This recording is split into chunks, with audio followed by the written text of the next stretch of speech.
রাদিয়াল্লাহু তাআলা আনহু যখন সিরিয়ায় আসলেন তখন সিরিয়ার একটা সম্ভ্রান্ত পরিবারে খ্রিস্টান পাদ্রী ওমর রাদিয়াল্লাহু তাআলা আনহুকে দাওয়াত দিলেন, দিয়ে বলছেন, ওমর, আমি আপনাকে দাওয়াত দিচ্ছি আপনার সঙ্গী সাথী সহ, আপনি আমার বাড়িতে গিয়ে আমাকে সম্মানিত করবেন। তখন ওমর রাদিয়াল্লাহু তাআলা আনহু বলছেন, শোনো, তোমাদের গির্জায় মূর্তি থাকে, তাই আমি ওমর এবং আমার সাহাবী সঙ্গী সাথী আপনাদের বাড়িতে দাওয়াত নিতে পারবো না।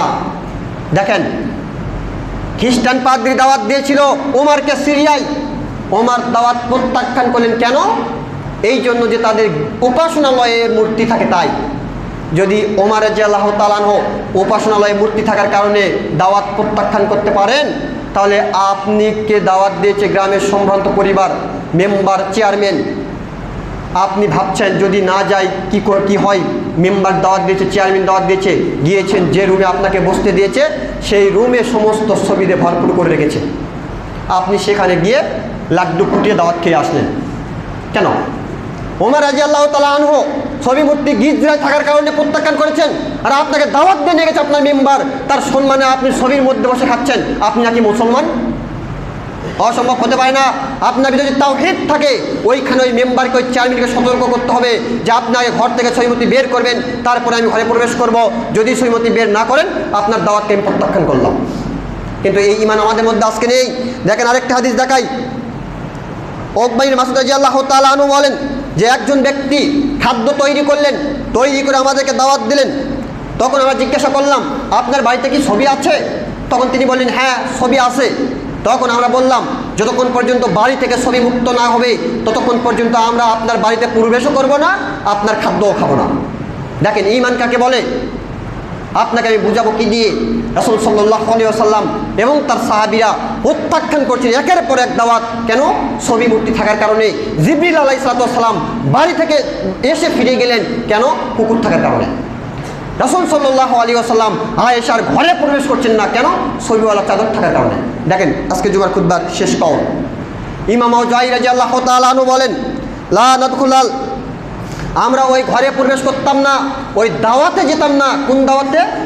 যেই দাওয়াতে মূর্তি থাকে, যেই দাওয়াতে বাদ্যযন্ত্র থাকে, যেই দাওয়াতে বাদ্যযন্ত্র থাকে, যেই দাওয়াতে মূর্তি থাকে, ছবি থাকে, সেই বাড়িতে আমরা প্রবেশ করতাম না, সেই দাওয়াতে আমরা গ্রহণ করতাম না। কে বলছে? ইমাম আউজাঈ রাহিমাহুল্লাহ। এখানে আমার ব্যক্তি কথা, আজকে বাংলাদেশের প্রত্যেকটি পরিবারে বাদ্যযন্ত্র ছাড়া বিবাহ হয়? আপনাদের মহল্লায় হয় কি? আপনি দেখবেন যেখানে মুসলমানের বাচ্চা, মুসলমানের বিবাহ হচ্ছে, হালাল বিবাহ, সেইখানে বাদ্যযন্ত্র বাজিয়ে সেই হালালটাকে হারাম করা হচ্ছে। আর সেখানে বসে আলিম খাচ্ছে, উলামা খাচ্ছে, হুজুর খাচ্ছে, খতিব খাচ্ছে, বড় হুজুর খাচ্ছে, ছোট হুজুর খাচ্ছে, সবাই খাচ্ছে, কেউ কিছু বলছে না। কেন বলছে না? এটা হচ্ছে সামাজিকতা। সামাজিকতা দিয়ে আপনি দুনিয়াতে পার পেতে পারেন, কিয়ামতের মাঠে আপনার সামাজিকতা দিয়ে 5 পয়সা উপকার হবে না।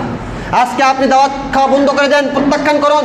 যেই বিবাহে বাদ্যযন্ত্র বাজছে, যেই বিবাহে ঢোল তবলা বাজছে, যেই বিবাহে ছবি মূর্তি আছে, সেই বিবাহে আপনি যান না, বন্ধ করে দেন আপনার পরিবার পক্ষ থেকে। দেখবেন আজ থেকে আগামী 10 বছরের মধ্যে মানুষ বিবাহ দিবে, অনুষ্ঠান করবে, কিন্তু বাদ্যযন্ত্রের ধারে কাছে যাবে না। কেন যাবে না? সে ভাববে যদি বাদ্যযন্ত্র নিয়ে আসি তাহলে তো কেউ আমার এই সমাজ থেকে আসবে না, সবাই আমাকে বয়কট করবে, আমার এই অনুষ্ঠানটা মাটি হয়ে যাবে। অতএব আমার অনুষ্ঠানটা সফল হোক, বাদ্যযন্ত্র বাদ দিই, দিয়ে দিবে। কিন্তু আজকে আমরা যাচ্ছি আর বলছি এটা বিয়ে হলো, বক্সে আনে নাই, এটা তো বিয়ে না। নাউজুবিল্লাহ। সুন্নাত উপস্থিতি দেখেন, যে কয়েকটি হাদিস আমি অনুবাদ করলাম, প্রত্যেকটি হাদিসে রাসূল সাল্লাল্লাহু আলাইহি ওয়াসাল্লাম মুখ নিঃসৃত বাণী অনুবাদ করেছি। আমি আমার ব্যক্তিগত কোনো কথা বলিনি। তাই আপনাদের নিকট আমার উদাত্ত আহ্বান যে আপনারা যারা রাষ্ট্রের দায়িত্ব আছে তাদেরকে তো অবশ্যই মূর্তির বিরুদ্ধে যেতেই হবে। যদি না যাই তাহলে নূহ আলাইহিস সালামের কওমের ন্যায় একদিন না একদিন ধ্বংস হবে, এই কথাই ঠিক। আর যারা আমরা সামাজিকভাবে দায়িত্ব পালন করছি, পারিবারিক দায়িত্ব পালন করছি, আমরা আমাদের অবস্থান থেকে পরিবারকে 100% ছবি মূর্তি মুক্ত করার চেষ্টা করব। হোক সেটা সন্তানের খেলাধুলার কারণে, হোক সেটা পিতামাতার সম্মানের কারণে। আমরা প্রত্যেকটি ছবি ও মূর্তিকে চূর্ণ বিচূর্ণ করে দেওয়ার পান করে চেষ্টা করব ইনশাআল্লাহ। এবং আমাদের আশেপাশে যদি বাড়িতে কুকুর থাকে, আমরা এই কুকুরকে কখনো বাড়িতে প্রশ্রয় দিব না, এই মর্মে যে রাসূল সাল্লাল্লাহু আলাইহি ওয়াসাল্লামের হাদিস স্মরণে রাখবো যে জিবরিল সে বাড়িতে প্রবেশ করে না। অতএব আমাদের নিকটে, আপনাদের নিকটে আমাদের উদাত্ত আহ্বান যে আমরা মুসলিম, যেহেতু ইসলাম গ্রহণ করেছি, আর একমাত্র নাজাতপ্রাপ্ত দলই হচ্ছে এই মুহাম্মদ সাল্লাল্লাহু আলাইহি ওয়াসাল্লামের কওম। এই কওম একদিন না একদিন একটু ত্রুটি বিচ্যুতি পাপের কারণে কষ্ট লাঘব হলেও একদিন না একদিন জান্নাতে যাবে ইনশাআল্লাহ, যাবে ইনশাআল্লাহ করে নিশ্চিত। আল্লাহ রাসূল সাল্লাল্লাহু আলাইহি ওয়াসাল্লাম বলছেন যে আল্লাহ সুবহানাহু ওয়া তাআলা বিনা হিসাবে 70,000 মানুষকে জান্নাতে দেবেন জাহান্নাম থেকে বের করে। আবার রাসূল সাল্লাল্লাহু আলাইহি ওয়াসাল্লাম বলছেন যে 3 অঞ্জলি মানুষকে আল্লাহ সুবহানাহু ওয়া তাআলা জাহান্নাম থেকে বের করে জান্নাতে দিবেন। সে 3 অঞ্জলি কারা? অবশ্যই অবশ্যই মনে রাখবেন যে একমাত্র শাফায়াতের কাণ্ডারি, যাকে শাফায়াতের অনুমতি দেওয়া হবে, তিনি হচ্ছেন মুহাম্মদ সাল্লাল্লাহু আলাইহি সাল্লাম। আর তিনি মুহাম্মদ সাল্লাল্লাহু আলাইহি সাল্লাম যখন শাফায়াত করবেন, তখন যার অন্তরে সরিষার বিন্দু পরিমাণ ঈমান আছে, তাকেও এক সময় আল্লাহ সুবহানাহু ওয়া তাআলা জাহান্নাম থেকে বের করে জান্নাতে দিবেন ইনশাআল্লাহ। তো আমরা সকলেই ঈমান আছে মর্মে বিশ্বাস করি, কিন্তু আমাদের একটু ঘাটতি আছে কোথায়? সেটা হচ্ছে কাজে বাস্তবায়ন। সেটাই হচ্ছে আমাদের এই কাজ এবং কর্মে বাস্তবায়ন করে এই ঘাটতিটা পূরণ করতে হবে। তার প্রথম কাজ হচ্ছে আপনাদের নিকটে আমি দিয়ে গেলাম আজকে, বাড়িতে কোনো ছবি রাখবেন না। দ্বিতীয় কাজ দিলাম, সন্তানের খেলাধুলার জন্য কোনো মূর্তি ক্রয় করে দিবেন না।